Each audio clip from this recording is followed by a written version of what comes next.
After we survived, insert horrible thing like remembrance here. People asked us to watch these game theories about Doki Doki Literature Club, and I'm frightened. Should be interesting. Yeah. We'll just have to. Pretty jazzed. Yeah, I'm pleased. The game brings a lot to game. Like, the game brought a new spin to dating games. And just the whole having to do things over and over again, which has been done in games like PT and other horror games, was really interesting. So it was nice to see that. I'm interested to see what theories people have on stuff.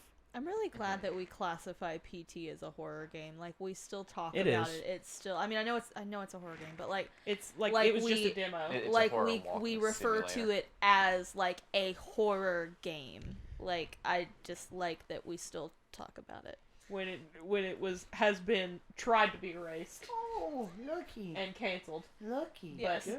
but it's ours now. It has been like, what, 3 or 4 years since it was Something like removed? that. Yeah. Yeah. Well, I still got it. I still got it on that PS4. A lot of people. A lot of people tried to sell their PS4s that had it on it for like ridiculous amounts of money. Like I'm one guy, sure like some tried people to. bought them. Oh yeah, some people. Actually, I saw one guy tried to sell his PS4 for like $2,000, and included in the pictures it showed PT and it showed like him playing it, Good and God. it's just like confirmed it's on here and it's all yours. Oh, that's like whenever Angry Birds was big and then was removed from the store, people You that mean Flappy Bird? Flappy Birds, yeah. Oh, that's right. Yeah. Yeah, people were selling their iPhones for a lot of money because they still had Flappy Bird on them. I still have my old iPhone that With has it. Flappy so. Bird, yeah. I don't have Flappy Bird, but I have Fallout Bird on my phone. There were a lot of copycat games Yeah. that came out after that were actually okay, but they just weren't Flappy Bird. They didn't have the same. They'll They never weren't be the I Flappy prefer Bird. Fallout Bird because I like the little sprites of Pete, I Patrick, honestly- Andy, and Joe. Joe. Josephine. Joe. No, I have his picture in my mind, and like I know that his name is Joe. It's Joe Troman. I know who it is. But her brain Joe He Turner? was, like, disconnected. he was like as close as you are to me. Mm-hmm. Like Mm-hmm. We breathed. on more We than one breathed occasion. his same air, and you've forgotten his name. He doesn't love you anymore. Canceled. It's fine. I'm already canceled. Kombucha. Yep. All right. all right, Well, so- Go ahead, Elena. well, let's just get into the video. I'm excited for the theory. Let's see what Matt Pat's got to say. Oh, no way, a text message. Who's it from? Oh, Jacksepticeye, how sweet. And there's a picture? Wait, that's not how I wrote this gag. Another one. What's going on here? Wait. What the heck? Steph! Steph, are you pranking me? You promised you'd spend time with me, Matt. Me. And only me. Only me. Only me. Only Monica. Only me. Only me. Monica. Only me. I gotta say, the voice actress they got to voice Monica in this kind of sounds a lot like you. When you did your Monica Ayo. voice. Ayo.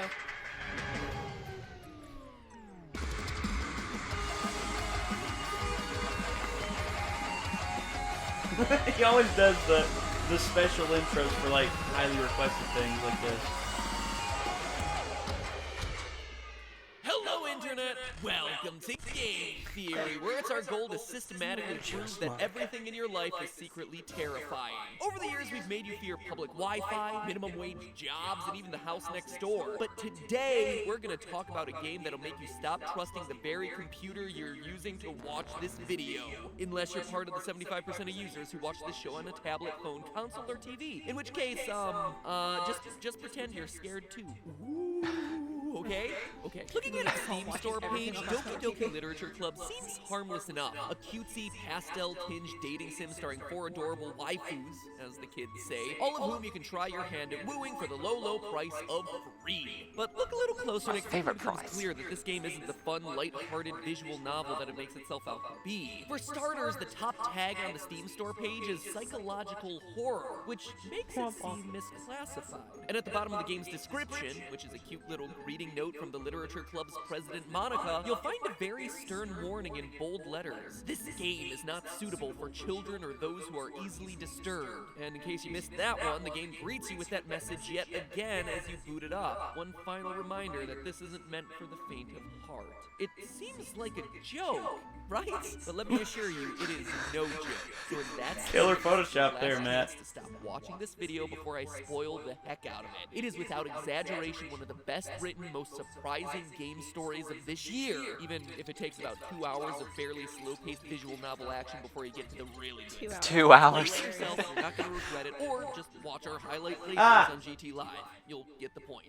Okay, so if you're still here after that and you haven't played the game or watched our GT Live playthrough, which I'm sure is still a lot of you, let me give you a quick rundown. During your first playthrough, Doki Doki Literature Club seems like a normal visual novel with a pretty neat mechanic of composing poems in order to woo the various girls in the club. Your childhood friend Sayori, quiet bookish Yuri, and young aggressive Natsuki. But at the end of your first run, strange things begin happening. It all starts when Sayori succumbs to her depression and commits suicide. Soon after, she's deleted from the story entirely, and you're kicked back to the title screen. But something is clearly not right this time. As you replay the game, the world begins breaking apart as it tries to move forward without Sayori in it. Eventually, you discover that the club's president, Monica, has become self-aware within the game and is manipulating the game's code, even files on your very computer in a desperate attempt to make you the player, love her.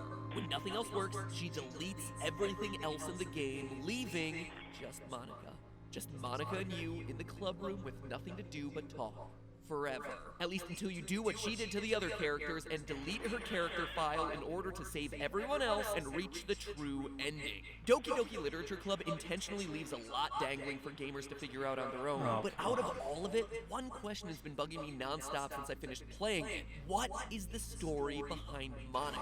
The game presents her as simply being a character in a visual novel who suddenly becomes self-aware, but all of that doesn't quite add up. The way DDLC is designed, the way that Monica manipulates it, and the things that she says in her extended conversation with you all hint that there's something much more sinister going on with her. And that is the theory for today. That's right, dear theorists. The hidden truth of Doki Doki Literature Club is that Monica is from a different game. Monica is Flowey, who also happens to be Porky from Earthbound, who's really the purple guy from FNAF. I was gonna say, I was like, The rest of the theorist team just pulled me aside for a quick intervention.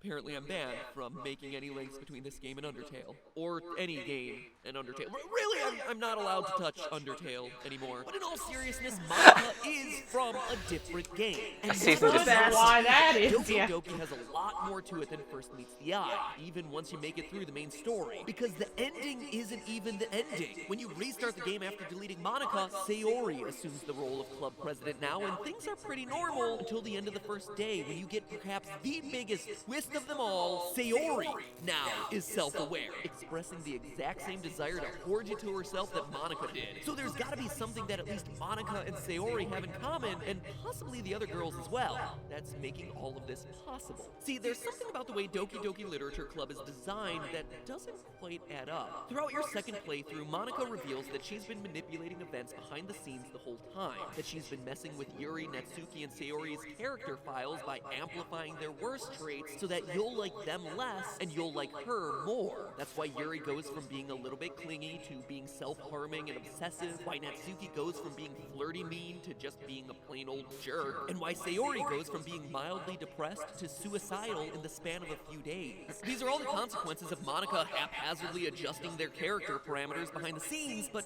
hold on a second. That might seem to make sense on the surface, but if you actually stop and think about it, that's not really how visual novels work at all. Visual novel characters aren't AI-based. Their behavior is determined entirely by what's written in the game's script. The game's dialogue script, not programming script. I can see how that gets confusing. There's simply no need for a character in a dating sim to have complicated behaviors like this. But what if they were created for a more complex game? What if the characters in Doki Doki Literature Club were intended to be used in a different game altogether. One where they would need to have more complex, believable responses to a greater range of player choice. What if their assets were simply repurposed from that game in order to make this dating sim? It's not just speculation. The clues are there, hidden in plain sight in Doki Doki's central mechanic, the poems. Over the course of the first act, you read poems from all the other club members, which seems pretty innocent. Sure, reading between the lines, you can start to get hints that Sayori is depressed, that Yuri is prone to self-harm, that Natsuki is being abused by her father, but it's nothing overt. In the game's second act, you're given 3 randomly selected special poems out of a possible 11 that makes these hints much more overt.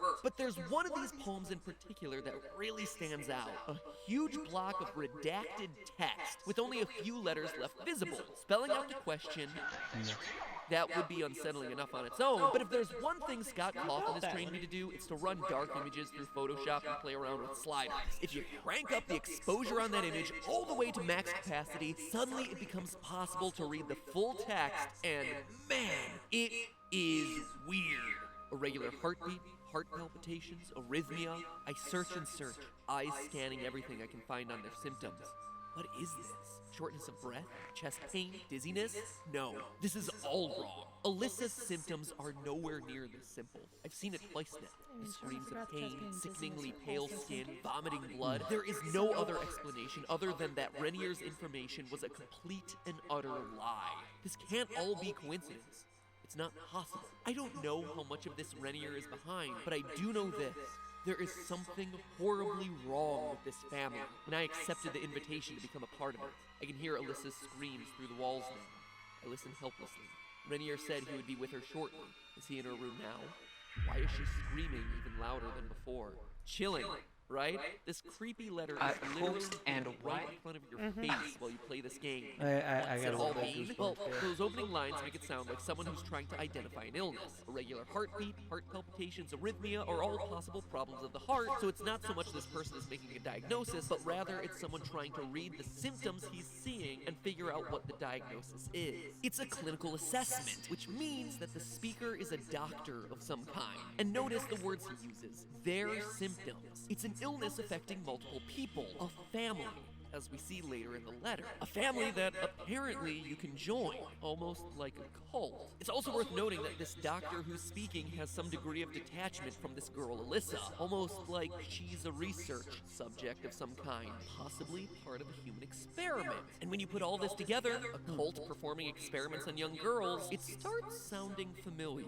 We hear about human experiments exactly 2 times in Doki Doki Literature Club. Both times when Yuri describes the plot of The Portrait of Markov, the book that she wants to read with us. A book which has a, quote, ominous-looking eye symbol on the front cover. In the first act, Yuri makes it sound relatively innocent enough. Quote, basically it's about this girl in high school who moves in with her long-lost younger sister, but as soon as she does so, her life gets really strange. She gets targeted by these people who escaped from a human experiment prison, and while her life is in danger, she needs to desperately choose who to trust. End quote. In the second act, Yuri's personality gets a bit more unhinged, and she gives us a creepier description of what's actually going on these pages. Quote again, basically, it's about this religious camp that's turned into a human experiment prison. All the people trapped there have this trait that turns them into killing machines that lust for blood. But the facility gets even worse, and they start selectively breeding people by cutting off their limbs and affixing them to, and then she cuts off.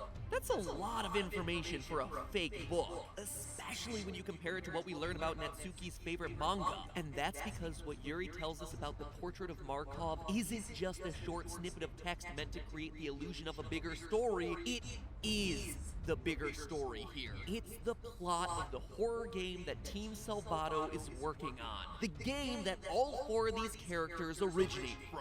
And if you think I'm done, oh no, we have just scratched the surface. We can dig deeper to uncover more about this horror game, including its title and release date, as well as how these 4 girls fit into the overall story, because Team Salvato left a whole ARG's worth of content hidden in Doki Doki's game files. If you you thought that the Literature Club was interesting before, simply because it had these cool meta moments and jump scares, well, get ready. There's a whole other game here, just resting underneath the surface, waiting to be puzzled together. That'll start to make you really question everything you thought you knew about Sayori, Natsuki, Monica, and especially Yuri. But it's all way too much to cover in this one video. So ring the bell to subscribe, help us get closer to the glorified paperweight, so that way you can know when later this week, yeah, it should be just a couple days, when part 2 comes out and things start to get really crazy.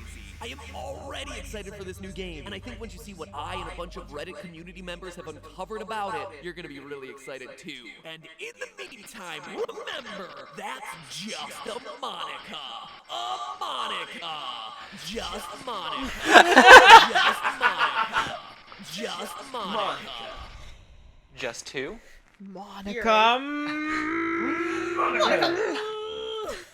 Oh, that was interesting. Oh, God, I don't... Did we get that poem where nothing was real from Yuri or Natsuki? I don't remember. I can't either. I want to say Yuri, and I Which- hope I'm right. Which makes... I wanted to say Yuri too, which makes it... Let me more likely, I mean, not that I'm already discounting it, because if there is stuff in the game files, we'll find out in this. Doki, But- literature. Yeah, like if there's something in the file, because the rest of it kind of seemed like a reach. Yeah, especially 'cause I because if mean, you like- got that poem from Yuri, she could have just Nothing is blocked real out. poem. Okay, here we go. Well, the thing too is like they are promoting their next game.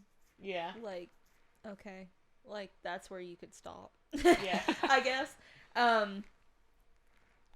I don't know, mean, and yeah. I'm saying this coming in as a skeptic because ever since I watched the Sans is Ness video, I like that video. well, no, I liked it too, but I mean, you were speaking of a reach, like Yeah, Yeah. it's one of those, and I think Toby Fox has even said like not everything I do is related to Earthbound, y'all. Yeah. So you're not a fan of Mr. Matthew Patthew?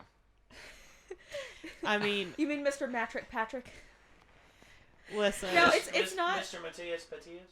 I stopped watching Matt Pat when he basically decided that Scott Cawthon was wrong. Yeah, no, that So- rubbed me the wrong way too when he was basically like Scott Cawthon doesn't know his own game.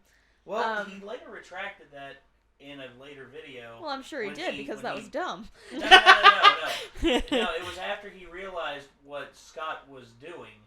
And you see, here's the thing. We all come to logical conclusions without all the information there. But later when Scott Cawthon confirmed something to him, he was just like, oh. You see, it takes a lot to admit that you're wrong, and he admitted he was wrong. I mean, and to that I gained a little bit of respect back for him, but it's taken time for me. Like, I'm with you. Like, after a certain point of watching game theories, I didn't like watching game theories anymore. Yeah. But then when he admitted he was wrong, and he's also come to various conclusions that some of the videos that he's done, he did not do proper research and all this, and he's apologized for it and everything. And he's kept the videos up because, well, for one, you stand by your work. You have to. I mean, this is the internet. The internet's not written in pencil. You can't just erase it and then white out over it. This is ink. Yeah. You can't, unless you burn it to the ground, nothing's going to change. Unless you burn all of YouTube. Yes, which is impossible right now. But I've gained a little bit more respect back for him. But still, I take most of his game theories with a little bit of I'm just like, I'm always skeptical. Yeah. It's a grain of more salt. skeptical of him than I am, than anything else. Let's see. I'm trying to find where the heck that originated from.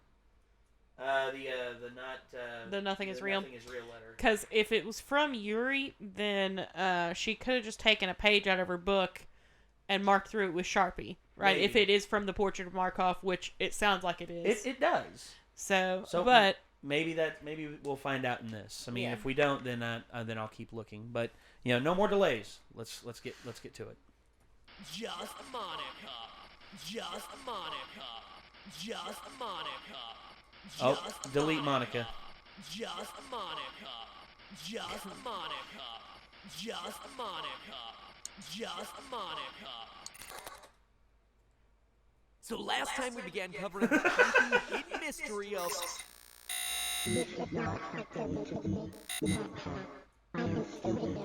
Hello,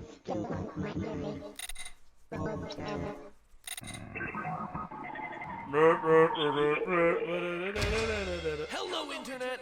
Welcome to Game Theory, and my apologies for any technical difficulties we may be having during this series. So in part 1 of this theory, we start to unearth a horror game hidden underneath the cute facade that is Doki Doki Literature Club. We found a letter hidden in plain sight alluding to human experiments and cults, all topics that appear in Yuri's book, The Portrait of Markov, a book that just so happens to have a mysterious eye on the cover. This all led me to concoct a theory that the 4 girls from the club are actually characters from another game. A horror game, in fact, being produced by Team Salvato, and that this is the reason that Monica turned sentient in Doki Doki. Her AI isn't meant to be contained in a mere visual novel game. But today is where things really start to go off the rails as we dive deeper into the Portrait of Markov mystery and cover the game within this game that's itself hiding a 3rd game. Oh yeah, and by the way, if you thought Monica was bad, well then,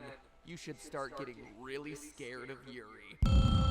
As you'll know if you finish the game, the character files in the game's directory play a huge role in the plot. Monica manipulates and deletes them one by one in her quest to make you love her. And ultimately, you have to delete Monica's file in order to reach the game's true ending. But there's more in these files than just character information. Each of them is a puzzle in and of themselves, left in the game to be solved by the fans. And 2 fans of DDLC in particular stepped up to the challenge. Reddit users MitHost and WarChamp7 dug deep into these files and uncovered their secrets, posting their findings to the R Visual Novels subreddit, and the lore bits they uncovered broke the Portrait of Markov mystery wide open. So the character files on your computer start as .chr files, which isn't a real file format that programs can recognize, but that doesn't mean you can't open them. If you use a text editor like Notepad, you can absolutely see what's inside, and that's exactly what they did, with the text inside each file giving them clues as to what they should be doing next. Yuri, something about this visual novel makes me go through puberty. Yuri's file was the easiest to crack. It started as a bunch of random letters and numbers, but that pile of letter vomit was actually text encoded in base 64. It's an encoding technique that converts binary data into text, specifically ASCII text, the same stuff that Bob built his army using a few years ago on YouTube. That may sound like it's really hard to decode, but all you have to do is copy it and paste it into a base 64 decoder, like this one right here. When you decrypt Yuri's file, you'll see that it's actually a short story, a creepypasta which the game's director Dan Salvato confirmed that he wrote over 2 years ago and just stuck in the game as an Easter egg. It's a spooky story to be sure, but it seems to be just that, an Easter egg, a red herring. It is nothing compared to everything else hidden in these other character files. Netsuki's file came next, which, when opened in a text editor, gave the clue that this should be opened as a PNG file. Changing the extension resulted in this odd discolored image. But for anyone who's had some experience playing around with Photoshop, this color scheme may remind you of what happens when you invert the colors on a picture. It produces those signature blues and grays. So reversing that inversion, the picture suddenly starts to look like a real picture. And not just any sort of picture, a face. Mirror it in the middle. And wrap that texture around a 3D cone, and look at the cone from above, and it turns into an image of a mysterious blonde woman with whited eyes. I'm sorry, what? This woman doesn't resemble any of the other characters in the game, or anyone. I've seen artists do that with like mirrors and like cones and everything. On some artworks they've done, it's unbelievable. It's Alyssa, the girl suffering the strange illness that we heard mentioned in the letter found in the last episode. Monica's character file, when converted into a PNG, turns out to be an image of a ring with a square of black and white static in the middle. But that's not just any static, it's a QR code, was what I initially thought, but nope, it's actually way more complicated than that. And huge compliments to the guys on Reddit for solving this one. It's actually binary, computer language. It's a bunch of ones and zeros, where one number is represented by the color black, and the other number is represented by the color white. So what MidHost did was to take those black and white pixels and convert them line by line into strings of binary. Wow, Then convert binary? that binary sequence into alphanumeric text using an online converter, which resulted in yet another pile of letters and numbers that you put into the 64. Familiar, right? It's more base 64 code, which, when converted, reveals a note that really starts to bring all this together. Can you hear me? Who are you? I can't see you, but I know you're there. Yeah, you can definitely hear me. You've been watching for a while now, right? I guess I should introduce myself or something. My name is... Actually, that's stupid. You obviously already know my name. Sorry. Anyway, I'm guessing if you were able to put a stop to this, you would have done it by now. I mean, I know you're not evil or anything, because you've already helped me so much. I really should thank you for that. For everything you've done. You're really like a friend to me. So, thank you. So much. I think more than anything else, I really don't want it all to be for nothing. Everyone else is dead. Maybe you already know that. I'm sure you do, actually. But it doesn't have to be that way, right? Well, there's a lot of stuff I don't understand. I don't even know if it's possible for me to understand it, but I know that this isn't my only story. I can see that now, really clearly. And I think everyone else has had that same kind of experience. Some kind of deja vu. It's the third eye, right? Anyway, I could be totally wrong about this, but I really think you might be able to do something. I think you might be able to go back, however you want to put it, to go back and tell them what's going to happen. If they know ahead of time, then they should be able to avoid it. They should. If they remember their time with me in the other worlds, they should remember what I tell them. Yeah, I really think this might be possible, but it's up to you. I'm sorry for always being so, never mind. I know that's wrong. This is my story. It's time to be an epic hero. Both of us. 2018!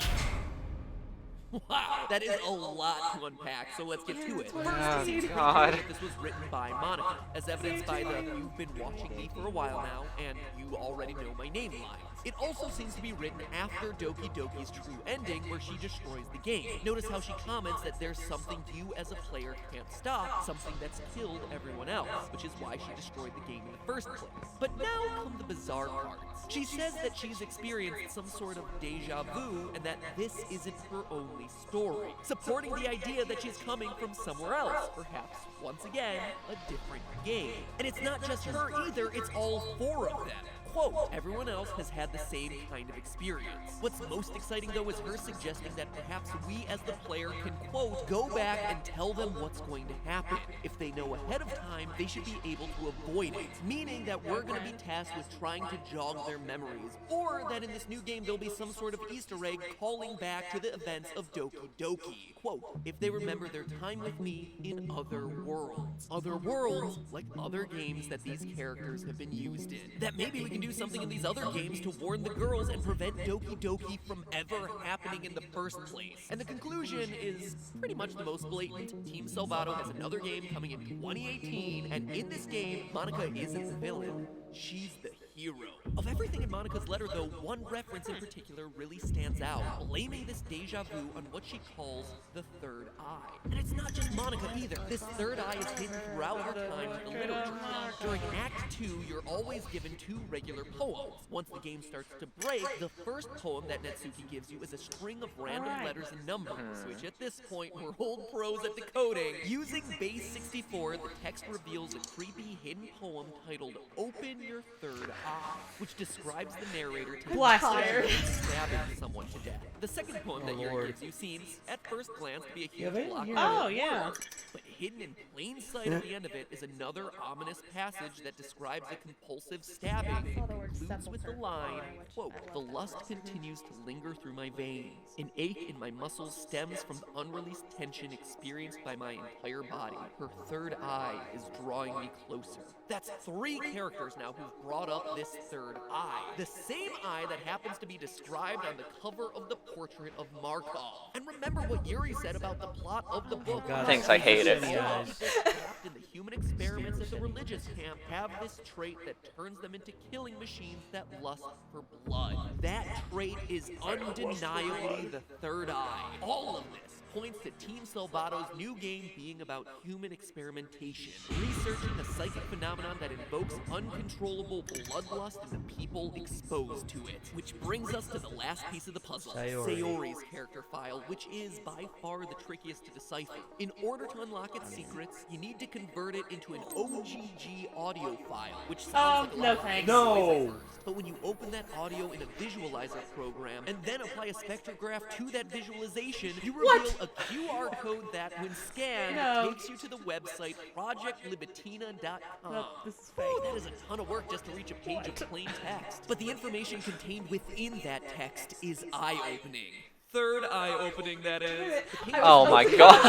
January 5th, 2004, which describes horrifying experiments being performed on a 3-year-old psychic girl with the first name Libitina. Her last name is left blank. Another blank name appears at the bottom of the page. Another subject who was terminated earlier. Based on the context of the redacted poem we covered last episode, it's my guess that this girl is Alyssa. Even the number of letters in Alyssa match the number of redacted letters. Thank you for that. That's scamming far line. from the only parallel to the portrait of Markov that we see here, though. A note to the head doctor at the bottom of the page reads, quote, "You are choosing to avoid the measures necessary to prevent a repeat scenario, Doctor. Will you not have as much faith in your personnel as you do in your God?" End quote. Yuri says that the book is set in a religious camp that was turned into a human experiment prison, which lines up pretty well with this mysterious doctor's reported devotion to a god of some kind, and the redacted poem's allusion to joining this mysterious family. Judging from the various notes on this webpage, the tests performed on the 3-year-old were all about activating Libitina's third eye, that lust for blood, which proved successful, but then, based on the failed test results, Libitina is then unable to suppress. But not only are we getting more and more clues as to the next game Team Salvato is working on, we're actually seeing exactly how our favorite clubmates are going to fit into the story, because I am confident 3-year-old Libitina grows up to be one of the 4 girls we see in Doki Doki Literature Club. And what's more, I can prove exactly which one it is. Libitina is a 3-year-old, and her height and weight are both average for her age, so there's not much to go on there. But if we look a bit further down the page, we see a list of noted behaviors that the researchers say should be ignored in future examinations. Twitching, vocal tics, biting, epiphoria, vomiting, screaming, harm to examiner, harm to self, misplaced laughter. There's this one character who we see display almost all of these traits during Doki Doki Literature Club, particularly in that second act, Yuri. Once the game bugs out, Yuri's dialogue becomes the most erratic. We repeatedly see her eyes twitching when she talks to us, she screams a fair bit, laughs erratically at a few points, and that bit about self-harm?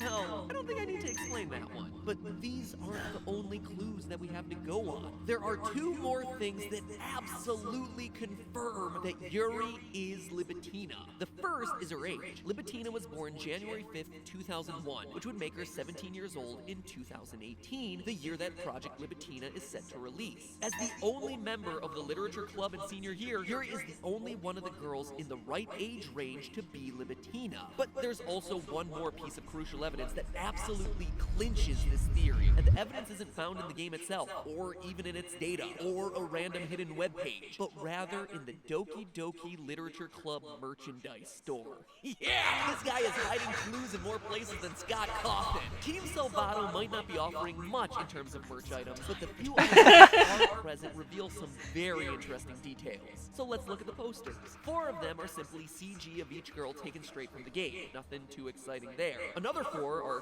creepy original artwork featuring iconic quotes from the characters. Between all of these, there's this running motif of the girls being tied up in a red string. Even Monica has a bow wrapped around her, but Yuri doesn't seem to possess these strings. In fact, all of the red strings seem to be emerging from her heart, from this flower, whatever this is, ensnaring all the other girls. An allusion to Libitina's psychic influence over everyone else. Oh, good God. There are 2 more posters for sale featuring original artwork. One of these is a surprisingly cute picture of Monica handing you the song she sings you at the end of the game. It's cute. It's very cute. The last poster, called Yuri Unhinged, is a bit different. And when I say a bit different, I mean completely different from anything else in the game or on the site. It shows the quiet bookworm Yuri sitting in the classroom at sunset, toying with a knife. For someone unhinged, her posture seems oddly relaxed, even confident. In fact, it's the most confident we've ever seen her. Like she's in full control of the situation. And behind her, we see all sorts of ominous text scrawled on the blackboard. And to her right, we see a poster. A poster with a big old Illuminati confirmed eye in the middle and the words, "Help me," scribbled along the top. This is the third eye, Yuri's third eye. And this is the only artwork where we see it depicted. Illuminati confirmed, Yuri as Libitina confirmed. Doki Doki Literature Club isn't just a free game made to promote Team Salvato's upcoming horror title. It's a part of Project Libitina.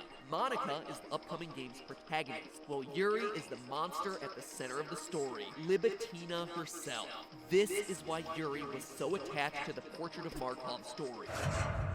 It is her story, and the disconnect from being put in the wrong game is the reason that Monica becomes self-aware. But hey, that's... He's finally dead.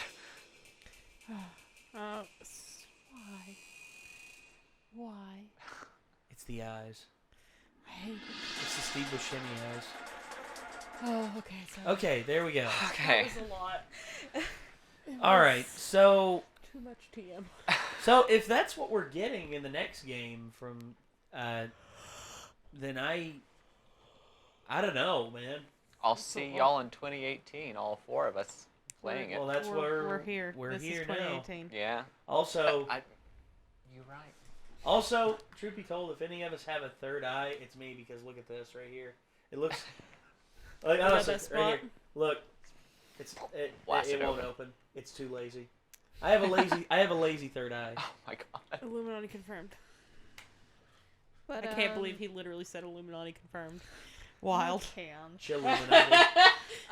That's why I was killed at You the know, end of the video. You know, actually, I've got several funny like parodies of Illuminati. There's the one's the Chilluminati. It's the eye is actually like bloodshot and it's got a joint next to it. Oh god. Chilluminati. Carly, you were gonna say? Oh, I don't even remember.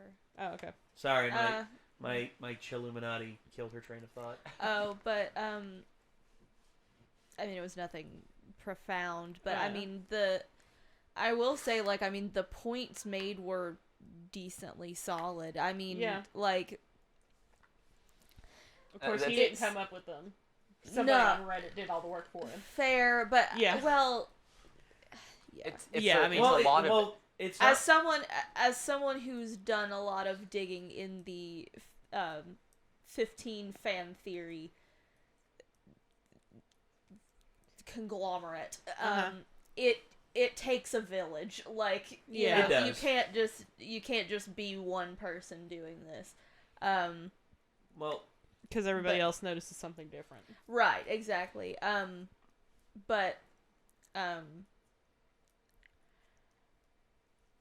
Like, I guess, I mean, like, you know with the character files that it's something. Like, it's not, otherwise it wouldn't be there. Like, it's put Right. there for a reason. And then, like, if you look at one, it's kind of like, oh, this is a weird little short story, or this is a weird picture, or something like that. But the fact that they all have a common theme to them, Yes.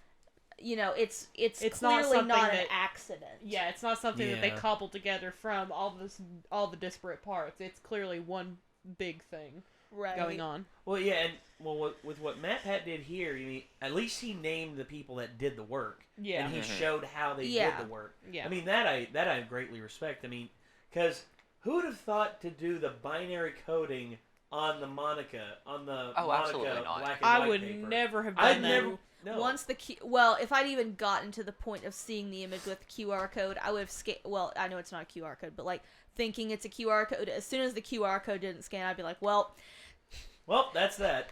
it looks like we've reached a roadblock here, fellas. Like, I'd just be like, well, this is a mystery I'm not meant to solve. Yeah, I could not have the patience to sit down and individually figure out zeros and ones, Well, like- one line by line. or like Sayori's, it was what was it? Translate to audio and then take Yeah. that former picture, which Then Yeah. turns the QR. No, No. that's too much. after I played the audio and it came back as the unsound, I would have been like, okay, well that's fine. I'm dead. Lulu. It's okay, Miss Mind your claws, girl. you. We're gonna die In less than a in year. December, Yeah. because of Sayori. Thanks, Matt Pat. Oh, Lord. So yeah, I mean, well, the links that the just the fact that the developer went to those links to hide those things, not just in the game, but also in their store. Mm-hmm. That to me is just like, wow. Like they went the extra link. I don't know how much I go along with the like the portraits in the store where it's like all the threads are coming out from of Yuri. Yuri, I don't know how much I believe that. I think that's a bit of a stretch. I'm not going to say that it's not, you Right. know, legit, but that was a The bit fact of a stretch that he had to to me. draw lines, like, it wasn't like you just put them together and they fit, like... Yeah. Yeah. Well, there's probably more pieces. There's probably more pieces to the puzzle. It's just those three are like not the corner pieces, but they are the. But They're like different pieces. They're not connected. Yeah, they're different. Like for instance, Yuri is the base of the picture, Mm-hmm. whereas Sayori and Natsuki. Natsuki, thank you. Sayori and Natsuki are the corners at the bottom, and then at the top is Monica, the who's in protagonist. charge of everything. Yes, yeah. who is the protagonist. And if they're more if they make more posters from the other game, we might see that those fill in gaps. Yeah, you might see the Maybe. lines fill in, like more characters are shown, and maybe then everything will line up. But as is, I agree with you. It is a bit of a stretch to say that that's all like connected because he had to draw the lines to make Right. a match, and there's a lot to decipher with this. And I guarantee you there's still stuff that people have missed because I guarantee you the developers still like sitting there and just like, you missed something. Oh yeah, I mean the Reddit's still going crazy trying to figure out everything about the story, everything that's going on. So Well, I'm interested to see is how Sayori and Natsuki fit into it because because they didn't. And I'm not saying this as like, oh, MatPat didn't cover this, but I mean they covered some of Monica, and then we went into into Yuri's story. But granted, with the information he has, you can't really draw conclusions as to how they're involved. But we don't know how they're involved at all. And when he was going through the note from Monica where it was saying like we can prevent all this, like all the others are dead, like blah blah blah blah blah, it almost makes it sound too like she wants you to save everybody, and that would be including Yuri / Libitina. So I guess that'll be like a true ending type thing if this all bears out into their next game. Well, yeah, maybe it's like a program rewrite, like with how they did in Doki Doki Literature Club.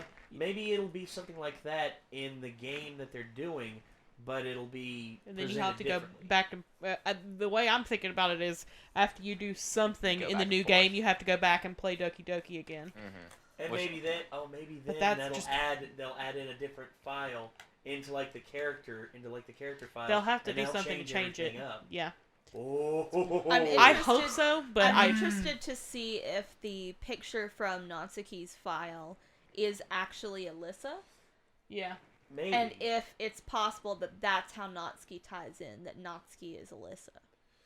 Yeah, not because... Maybe? Well, you think about it, Natsuki kind of got the short end of the stick because we never got a resolution for her. Well, in all fairness, we didn't go down her track either, though. That's true, yeah. There wasn't a whole lot with her story. There isn't, like when other people play it, because I think Heather before things mess up, then, her story's like, oh, you're at home, we're making cupcakes, it's fun, haha, we're flirting, I like manga.